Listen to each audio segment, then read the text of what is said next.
기도하겠습니다. 할렐루야. 하나님 아버지, 은혜를 감사드립니다. 오늘 요한복음 16장의 말씀을 통하여 제자들이 당할 핍박을 통해 예수님께서 우리들에게 예수님을 따르기 위해 겪는 어려움이 무엇인지 깨닫게 해주시고 어떠한 고난도 믿음으로써 승리할 수 있도록 도와주시옵소서. 아멘. 모든 것을 감사드리고 예수님의 이름으로 기도드립나이다. 아멘. 예수님은 제자들의 믿음을 굳게 하시고 그들을 실족하지 않게 하시기 위해 장차 그들에게 임할 핍박에 대해 언급하셨습니다. 잘못된 열심을 가진 사람들이 제자들을 쫓아내고 죽일 것입니다. 이 말씀을 들은 제자들은 주님이 가시는 길보다 자신들에게 닥쳐올 문제만 걱정했습니다. 주님은 듣기 좋은 거짓 약속이 아니라 제자가 되는 어려움에 대해서 말씀하시는 것입니다. 첫 번째, 너희로 실족하지 않게 하려 함이니.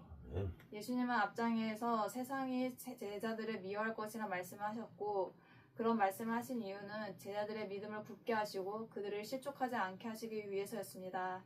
그리고 본문에서 예수님은 더 구체적으로 제자들이 회당에서 쫓겨나고 심지어 죽게 될 것이라고 말씀하십니다. 당시 출교는 종교적으로만이 아니라 사회적, 경제적인 모든 관계의 단절로 사실상의 죽음을 의미했습니다. 주님은 듣기 좋고 달콤한 거짓 약속으로 제자들의 믿음을 굳게 하시지 않고 제자됨의 실상과 어려움에 대해서 강조하셨습니다. 기독교는 달콤한 미래만 약속하지 않습니다. 제자가 되는 어려움에 대해서 숨기지도 않습니다. 이것이 진정한 종교의 특징입니다. 두 번째, 너희를 죽이는 자가 생각하기를 이것이 하나님을 섬기는 일이라. 당시 유대인들 가운데서는 열혈당원이라고 불리는 사람들이 있었습니다. 하나님을 위해 이단들을 척결하는 충성을 보였던 사람들입니다. 바울도 예수님을 알기 전에는 같은 이유로 기독교를 박해했습니다. 그들은 하나님을 위한다는 명목으로 예수님을 죽이고 그 제자들까지 핍박한 것입니다. 영적 무지가 가져온 현상입니다. 더 무서운 것은 자기가 영적으로 무지하다는 것조차 모른다는 것입니다. 가장 분명하게 옳다고 생각할 때가 가장 분명하게 틀린 순간일 수도 있다는 것을 기억해야 합니다. 그래서 성도는 늘 자신을 살펴야 합니다. 세 번째, 그때를 당하면 내가 너희에게 말한 이것을 기억나게 하려 함이요.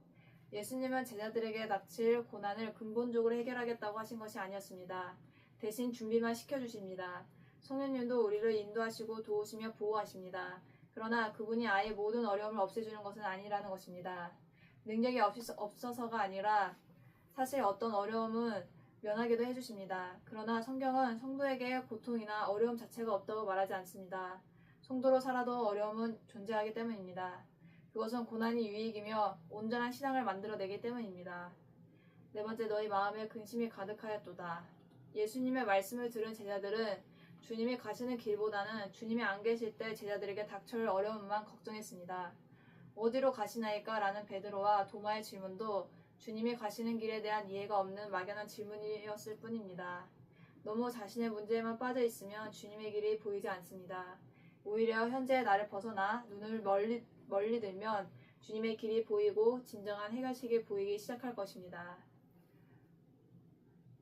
결론입니다. 예수님은 제자들의 믿음을 굳게 하시고 실족치 않게 하시기 위해서 장차 그들에게 있을 어려움을 미리 경고하셨습니다. 고별 설교 전체 14장에서 17장을 통해서도 제자들이 주님을 통해서 얻게 될 이익이나 성공보다는 어려움에 대해서 말씀하셨습니다. 제자들의 믿음을 굳게 하시는 방법으로 거짓 약속이나 달콤한 장밋빛 전망을 언급하신 것이 아니라 실상을 말씀하신 것입니다. 거짓 종교일수록 달콤한 것을 약속합니다. 성공, 부유함, 건강 등을 약속합니다.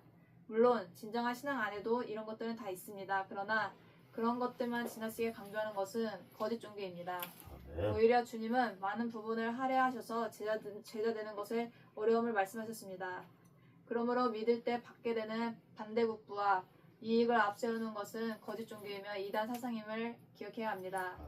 사은품이 많을수록 본 상품의 가치를 의심해봐야 하듯이 인간적인 문제 해결을 슬로건으로 내세우며 나오는 모든 사상은 이단일 가능성이 높습니다.